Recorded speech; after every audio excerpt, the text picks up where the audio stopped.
adik-adik, selamat berjumpa dengan Kak Tini. Kali ini Kak Tini akan mendongeng sebuah cerita dengan judul Makanan Terenak Sedunia.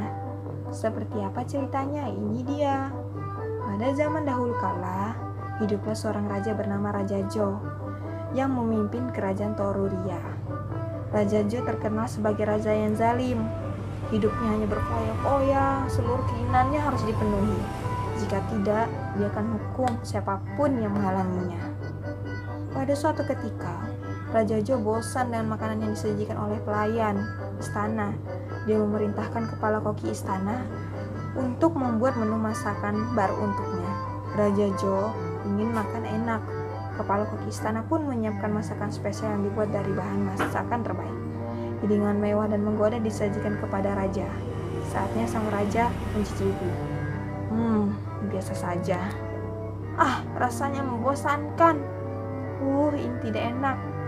Boro-boro menghabiskan masakan tersebut. Raja Jo hanya mencicipi sesuap saja.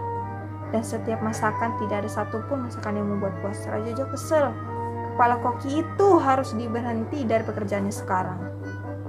Seisi istana terkejut dengan keputusan Raja Jo. Namun tidak ada yang berani melawan sang raja. Kepala koki hanya bisa pasrah karena takut mendapat hukuman lebih berat. Pengawal istana, carikan aku orang yang bisa masak enak. Keesokan harinya, pengawal istana membuat sayembara ke seluruh penjuru kerajaan Toruria. Barang siapa yang bisa memasakkan masakan terbaik untuk Raja Jo akan mendapatkan hadiah 1 peti emas. Penduduk kerajaan pun berbondong-bondong mendatangi istana sambil membawa masakan terbaik mereka. Raja Jo mencicipi satu persatu masakan tersebut. Reaksi Raja Jo sama saja menurutnya. Masakan-masakan itu biasa saja, membosankan atau bahkan tidak enak. Raja Jo malah menghukum para penduduk yang membawakan makanan untuk membayar denda. Hei pengawal, masa tidak ada seorang pun di kerajaan ini yang memasak enak? Yang mulia, sebenarnya aku pernah mendengar cerita tentang seseorang pemuda yang tinggal di Gunung Endo yang sering memasak makanan untuk dibagi-bagikan makanan kepada fakir miskin. Katanya, masakannya terkenal lezat, jawab salah satu pengawal. Panggil pemuda itu ke istana, katakan bahwa Raja Jo ingin masakannya yang enak itu. Keesokan harinya pemuda yang diceritakan si pengawal tiba di istana. Pemuda itu bernama Bam. Aku dengar masakanmu terkenal lezat.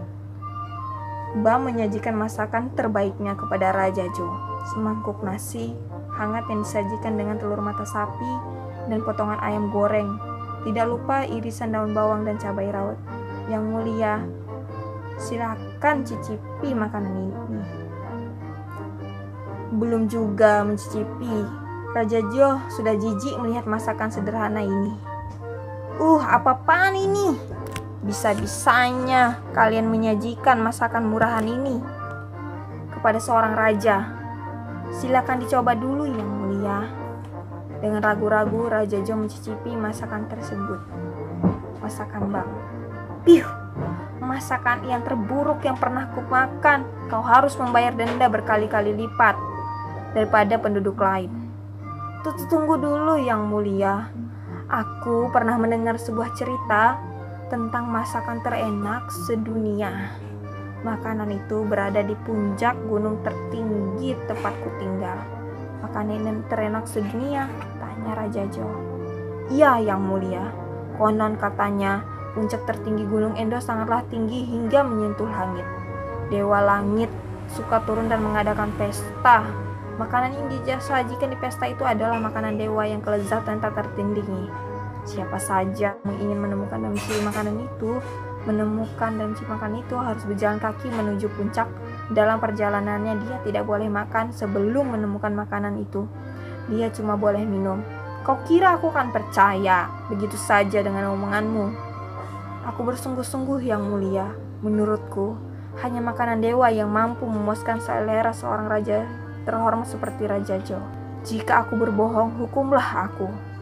Keesokan paginya rombongan Raja Jo, pengawal kerajaan dan Bam siap berjalan kaki dari istana menuju puncak gunung. Awalnya Raja Jo berjalan dengan penuh semangat. Namun, karena tak terbiasa berjalan Raja Jo mulai mengeluh. kenapa juga aku harus ikut berjalan kaki ke puncak gunung? Padahal pengawalku bisa membawakan makanan itu kepadaku. Mereka terus berjalan dan berjalan ketika matahari berada di atas kepala. Mereka tiba di kaki gunung. Raja Jo meminum botol-botol air yang dibawa dari istana. Selesai beristirahat, mereka lanjut berjalan kaki mendaki menuju puncak gunung. Keluhan Raja Jo semakin menjadi-jadi.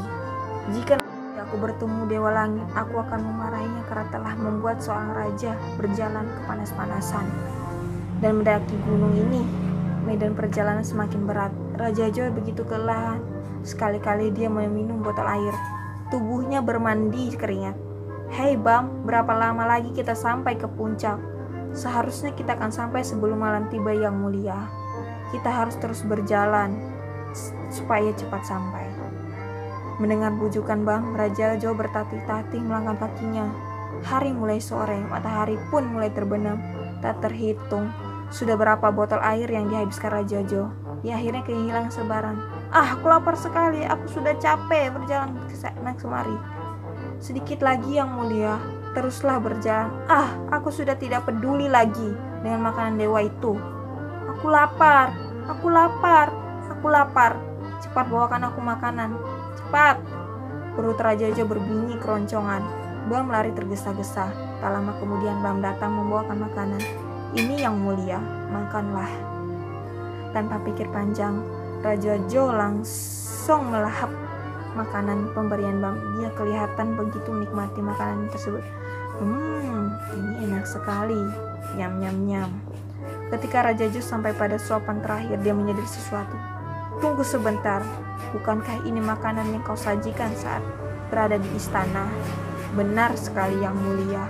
Inilah makanan terenak sedunia. Bam, apa maksudmu? Makanan tersenok sedunia adalah makanan yang disantap setelah kita berusaha keras. Raja Jo telah berusaha banyak hari ini. Ternyata perjalanan membawa Raja Jo menuju puncak gunung Endor sudah direncanakan Bam sejak awal. Sebelum datang ke istana, Bam mendengar tentang tindakan Raja Jo yang semena-mena. Dia ingin memberi pelajaran kepada sang raja. Ketika rombongan sampai di gunung, dia hanya mengarahkan jalan yang berputar-putar di dekat gubuk tempat dia tinggal. Saat Raja sudah kelaparan, dia buru-buru mengambil makanan yang sudah siapkan sebelum dia berangkat. Benar, makanan yang disantap Raja Jo barusan makanan enak. Dia tidak pernah makan selahap ini. Raja Jo sungguh malu. Bam, berani-beraninya kau membohongi seorang raja.